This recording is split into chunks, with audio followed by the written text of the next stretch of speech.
these guys.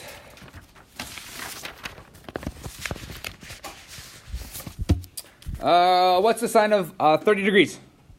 Yep. 1/2. Thank you. What's sign of 150? Yep. 1/2. Sign of 210? Negative 1/2. Sign of 330? Negative 1/2. Think that's a coincidence? That they're all some variant of 1/2. And in fact, if you remember, all students take calculus. Sign in the first quadrant is positive. Sign in the second quadrant is positive because all students is positive. Everywhere else is negative. Third quadrant is negative. Fourth quadrant is negative. So if you recognize that these are the same thing, you really just had to recognize as 1/2 and figure out which quadrant it is in.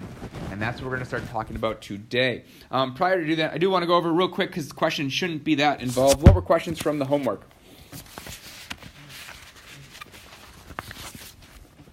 Yeah. 13.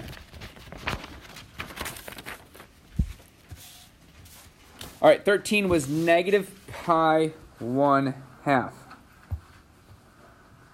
So we're looking for negative pi 1/2. There's two kind of ways you can do it. Let me take a picture of my unit circle.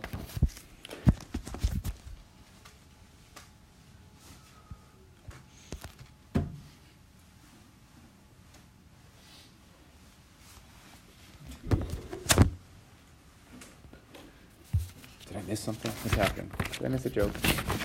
What did I do? What did I do? All right, so it says negative pi over 4.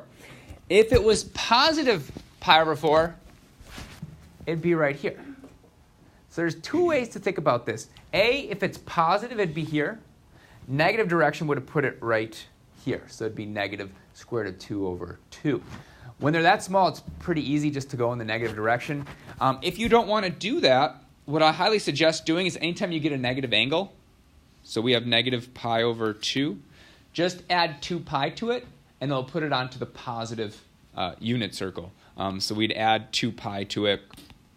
So really that's negative pi over 2 plus 4 pi over 2, which is going to be 3 pi. I missed something. Oh, it's over 4. That's what I missed. I knew there was something terribly wrong because that would not go to the same place. Let's go. There we go. Negative pi over 4. That makes a lot more sense. We'd have 8 pi over 4. That would give me 7 pi over 4. If we go back to our unit circle, 7 pi over 4 was that same point. So my advice to you is if you get negative angles, if you're not comfortable with going backwards, bless you, I think, right? All right. If you're not comfortable going in the negative direction, and I do not advise rewriting this whole thing negative on the test, just so you can handle the negatives. Just make them positive. Does that make more sense? Cool. We have questions over here? 23. 23 is 390 degrees. It's too big. It's too big for our unit circle. That's why on my notes here, 360 is too big. It goes around the circle once, and then how far does it go after that? So all I did is subtract 360 from it. This is the smallest coterminal angle you can find. You don't have to keep drawing it further and further. No. Always add or subtract 360 until you get to that smallest positive. Same thing with pi's. Say I have like 19 pi over 2. That's way too big. I would subtract 2 pi until I get to that lowest coterminal angle. Did you still have a question?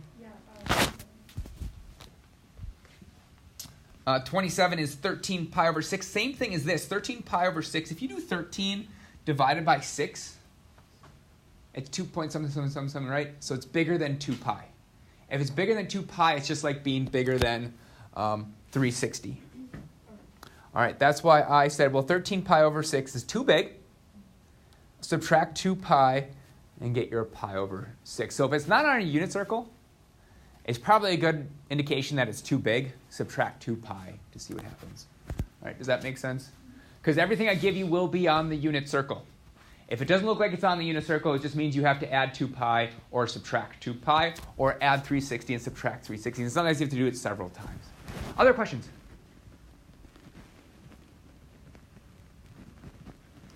All right, cool. Oh, sorry. No, you were fixing your glasses. I'm on it. All right, today we're going to talk about reference angles. Reference angles are really important for those of us that want to just be able to memorize the first quadrant. And that's all you have to really know to do sine and cosine. For everyone that wants to memorize the whole unit circle and use that over and over, this is kind of an additional lesson that maybe you won't use in the future. But it can be a very big time saver. So with our bell work, I said these were all 1/2. So if I knew they were all in that specific location, where it'd be some variant of 1/2, I just need to know what quadrant sign is positive and which ones it's negative, and I would have my answer. I would just need to know this 1/2 variant. And so that's when we're going to start talking about reference angle. A reference angle, which is called theta prime. It's not our actual angle. It's kind of like a coterminal angle in the sense that it's just an angle that helps us find a value. It's not our actual angle. That's why it's theta prime. For any angle, theta in standard position is the positive acute angle formed by the terminal side of theta and the x-axis. So this is terminal.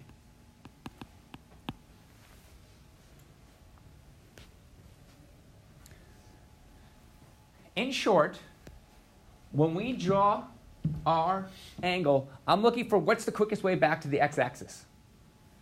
Not our initial side, but the x-axis, which will always be an angle between 0 and 90 degrees. So once again, a reference angle will always be between 0 and 90 degrees. So you see how this is 30 degrees? We're supposed to name the reference angles. The quickest way to get back to the x-axis is just this direction. So the reference angle of 30 degrees is 30 degrees. The reference angle can be the same exact angle. So this one is, in fact, 30 degrees. The quickest way to the x-axis is 30 degrees. This one's 150. So the quickest way to the x-axis would be that direction. What's the measure of that angle? What's the measure of that little angle that's just going down there? 30 degrees. That is 30 degrees. In other words, if you're in quadrant 2,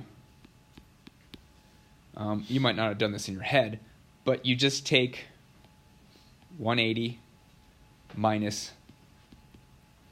150 would get you 30 degrees. The reason why I'm putting that down is because sometimes you don't want to think about what your actual value is, especially when radians. So just knowing that we should go 180 minus 150. All right, the quickest way for this back to the x-axis is just to go up like this. Can someone tell me the measure of that little angle? Yeah.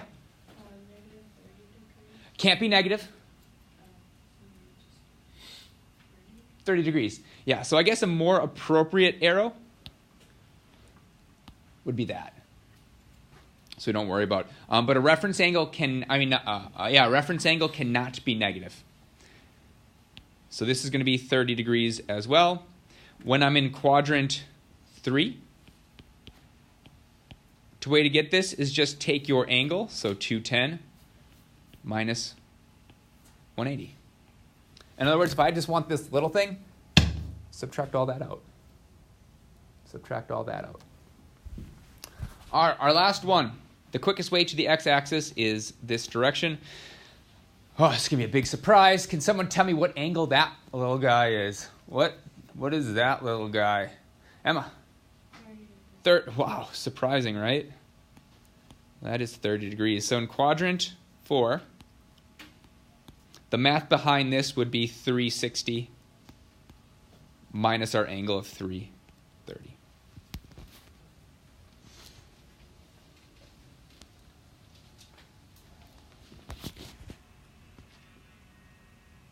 Shh. And if we go back to here, 30 degrees, 150, 210, 330 all have the same reference angle. That's why they have the exact same 1/2. Just positive and negative is all you have to worry about. All right, in more concrete terms, I did not put that slide on there. But you have more concrete terms down here. Let me go ahead and put that slide in there. I'm sure I took a picture of it. Filling time while I'm adding a picture. Making it happen. There we go. So these actually give you the answers. So the reference angle of 30 degrees is 30 degrees. The reference angle of 135 is 45. The reference of 240 is going to be 60. And this tells you how to get it. If you're in quadrant 2, you just go 180 minus whatever degree your actual angle is. In radians, that would be pi minus our angle. In quadrant 3, we just take our angle and subtract 180 away from it, and we're left with this little bit, which in radians is take your measure and subtract pi away from it. Finally, if you're in quadrant 4, you go 360 minus your angle, and if you're in radians, that's 2 pi minus your angle. My advice to you is know how to do it in degrees, because by now you should know 360 degrees is the same thing as 2 pi. You should know 180 degrees is pi. So if you know the degree versions of each of these angles, then you know how to do it in radians as well. Yes? Sorry, just for quadrant 1, if you have like a 88-degree angle, would you go to 90 or would you go back down to the x-axis? Always go back down to the x-axis. Okay. It is always the x-axis. Okay. Yep. Cool.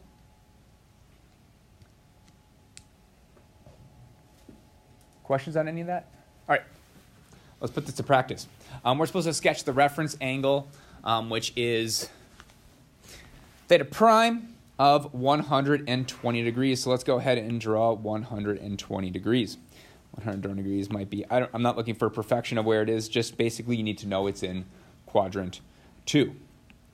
So our actual angle is here. My reference angle is going to be right there. That's my reference angle. Well, it's kind of easy in degrees because how do you get to 180, which is 60 degrees? But just for practice of being in quadrant 2, quadrant 2 is going to be 180 minus your angle, which in this case would be 180 minus 120, which equals 60 degrees. Am I expecting on a test for you to write this every single time? No. If you see 120 to get to 60 degrees, just put 60 degrees down. It gets a little harder when you get to radians. And I'm going to give you a hint on how to deal with radians. I don't like giving you all these hints on the first day because then you have a bunch of things going around in your head. And I'm going to say this several times. Do you see the 7 pi over 6? Let's say you don't want to draw your whole unit circle because you don't remember where 7 pi over 6 is, what quadrant it is. All we care about is what quadrant it is so I know where to go from it. See how this is 7 over 6? If your numerator is exactly 1 above your denominator, it's always going to be quadrant 3. If your numerator is 1 less than your denominator, it's quadrant 2. If your numerator is 1 pi, quadrant 1. If it's anything else, it's quadrant 4.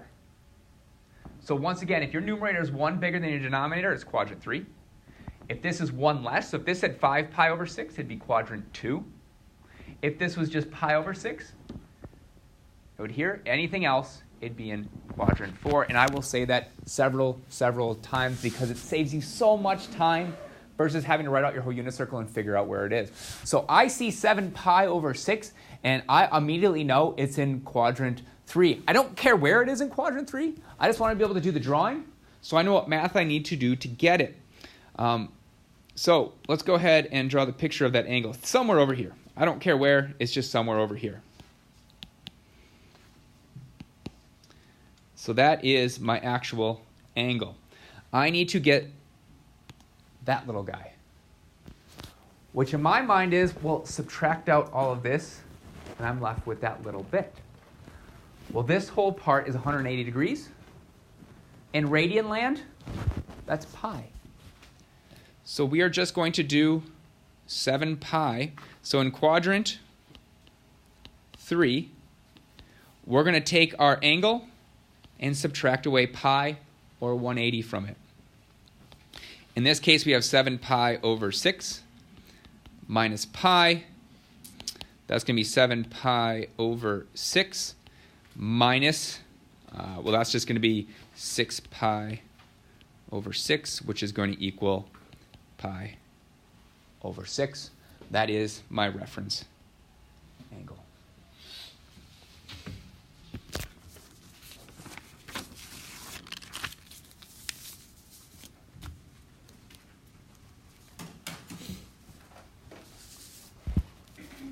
Any questions on that? Yeah.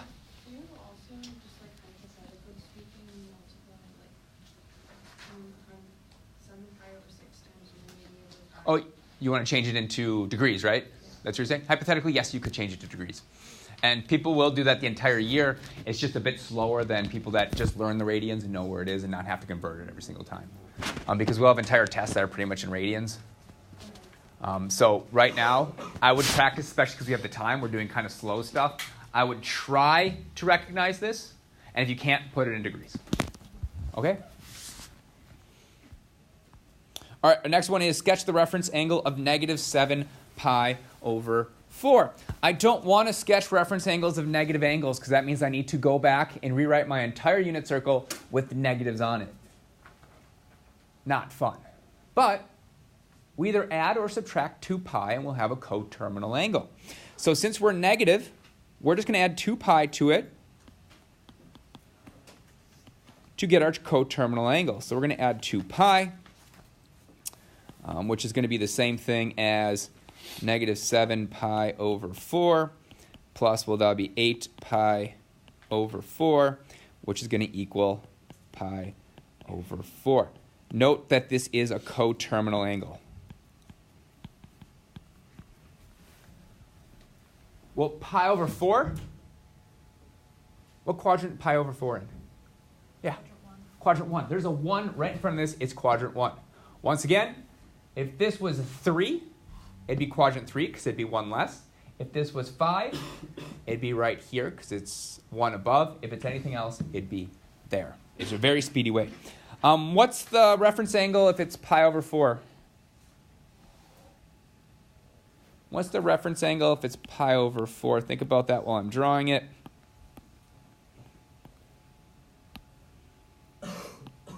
Who's got the reference angle if it's pi over 4? Yeah, it's pi over 4. So it is coterminal, and in this case, it is also the reference angle.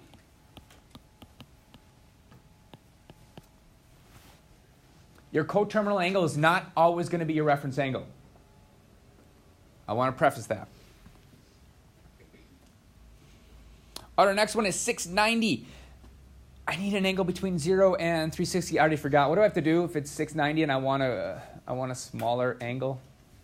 I want a smaller angle. Emma? You subtract 360. Yep, I subtract 360. I'm going to subtract 360 over and over and over until it's that smallest thing. So we are going to say 690 minus 360. Well, that's going to come out to 330. That is my reference, or not my reference, that's coterminal. 330 degrees, well, degrees are pretty nice because that must be way over here. If I'm in quadrant 4, we just do 360 minus my angle. So quadrant 4 is equal to 360 minus our angle, which is going to be 360 minus our coterminal because we're using that to get our answer, which equals 30 degrees. This one is the reference. So a lot of stuff happened here. I started with an angle, couldn't use it because it's too big, found the coterminal angle, found the reference angle of the coterminal angle, which is also the reference angle of that one. Slightly confusing, but just follow those steps. Bree. Will we ever be like asked to find radians and degrees for like just that one? Like answer it in radians and degrees? Yeah, like so we found the degrees for that one. Will we ever be asked to find the radians too of that one? Yes. Okay. I believe it's in your homework, actually. I believe the first couple say sketch the given, so on page, what is it, 22? I don't know if my numbers match up with yours. But on the top it says sketch the given angle in standard position and find the reference angle in degrees and radians. So my hint to you is if it's 30 degrees is my reference angle, I'm not going to go back and do this whole thing in radians. I'm just going to say what 30 degrees is in radians. Okay? Does that answer your question? Yeah. I would not go back and do this whole thing in radians again. I was okay, 30 degrees, I'll just put that in radians, and I'm good. Which either you can use a conversion or just know what 30 degrees is in radians by looking at your unit circle. Okay? Good question. All right, so what's the point in all these? Reference angles would be useless if we couldn't apply them to something that we're learning. Well, we can use reference angles and our trig to come up with a shortcut so I don't have to memorize the entire unit circle every single time, or I don't need to rewrite the whole unit circle. And in fact, by the time we get to like the final stuff like that, so I have people that just write the first quadrant because that's all they need to write. Some of us will still write the entire unit circle. Hey, whatever gets you to the answer.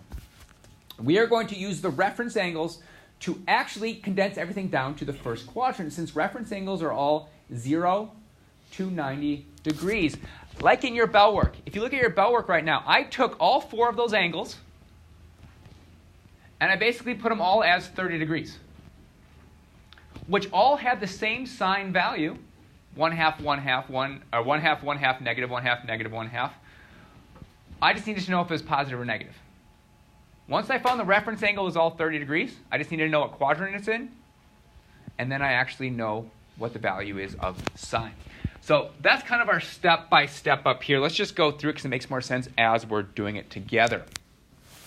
So it says find the sine and the cosine using the reference angle.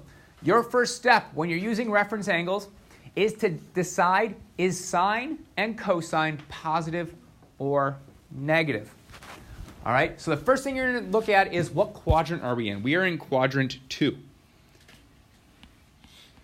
We are in quadrant 2. If you're in quadrant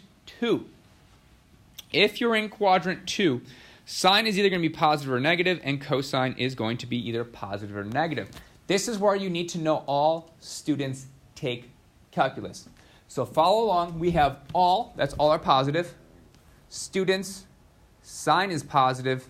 Everything else is negative. So that means my sine is positive and my cosine is negative. So whatever answer I get, sine has to be positive and cosine has to be negative. So we have a quadrant is 2, and I'm going to note my reference angle is 60 degrees. I didn't do any work because I actually put it on there for you.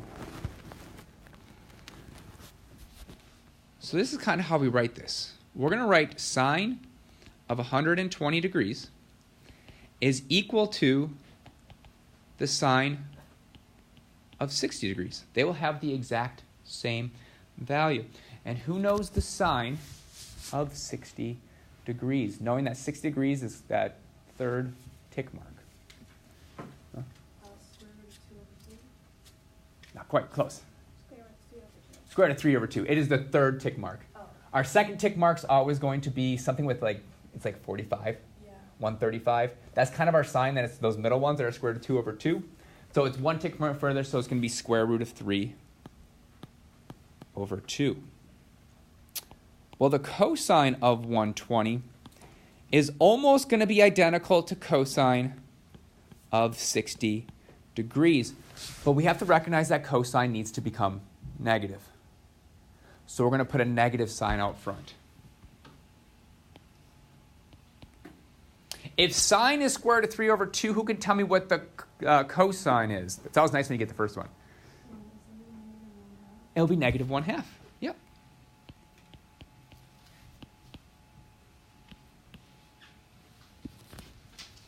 So if I can find a reference angle, and I know positive and negatives, I can put everything into quadrant 1, and I don't have to worry about dealing with, okay, 7 pi over 6.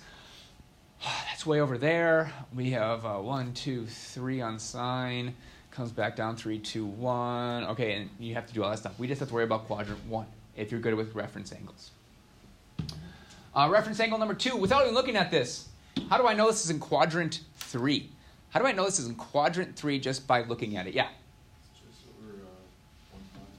Yeah, it's 1 bigger, right, on top. So that is in quadrant 3. I did all the work for you mostly because I gave you that. So we are in quadrant 3. I'm going to build a little wall. No one crosses that wall. All right. Quadrant 3. Can someone tell me, is sine positive or negative in quadrant 3? What do you think? Negative. It's negative? Can someone tell me what cosine is in quadrant 3? Emma? It's negative. Are we all 100% okay with both those? What's the only one that's positive in quadrant 3? Anyone? Tangent. Tangent. So they both must be negative. We are in quadrant 3. I gave us our reference angle. Our reference angle is pi over 6. So that means sine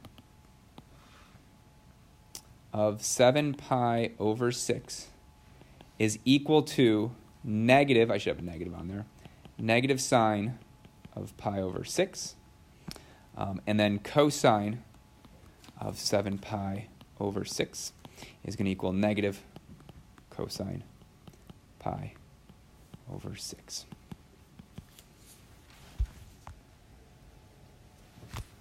Can someone tell me what negative sine of pi over 6 is? What's that? Negative 1/2. That's because pi over 6 is that first tick mark. It is that first tick mark. It is 1 over 6. Pi over 4 would be your next tick mark because it's 1 over 4. And then pi over 3 would be your next tick mark because it's 1 over 3. Look at your fractions to help guide you on what tick mark you're on. All right, 1 over 6 is smaller than 1 over 4, which is smaller than 1 over 3, so you know which tick mark you're on. And sine always goes 0, 1, 2, 3 on the numerators. All right, which must mean that cosine is negative square root of 3 over 2.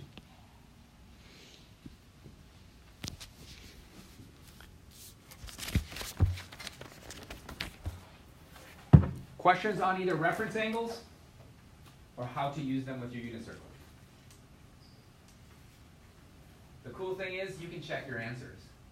You can go on your unit circle right now and look at sine of 7 pi over 6 and make sure it matches up. So you have the luxury of having a unit circle, and you can actually look up your answers to make sure they are correct. A lot of you will not use reference angles. And I understand it's a ton of stuff going on. But I do implore you to try it, because in the end, it makes your life a lot easier just having to memorize one quadrant and actually picture it in your head. So people that do that can actually picture answers in their head versus other people that need to have a unit circle filled out for them to do it. Not only for this class, but if you're taking any calculus or anything behind after this, you're going to start out with a unit circle. And if you kind of know reference angles at that time, you're going to be heads and shoulders above everyone else at that time. So I do implore you to really try in this section to understand what's happening and how to do it. Otherwise, the rest of the time is yours. So you have about 10 minutes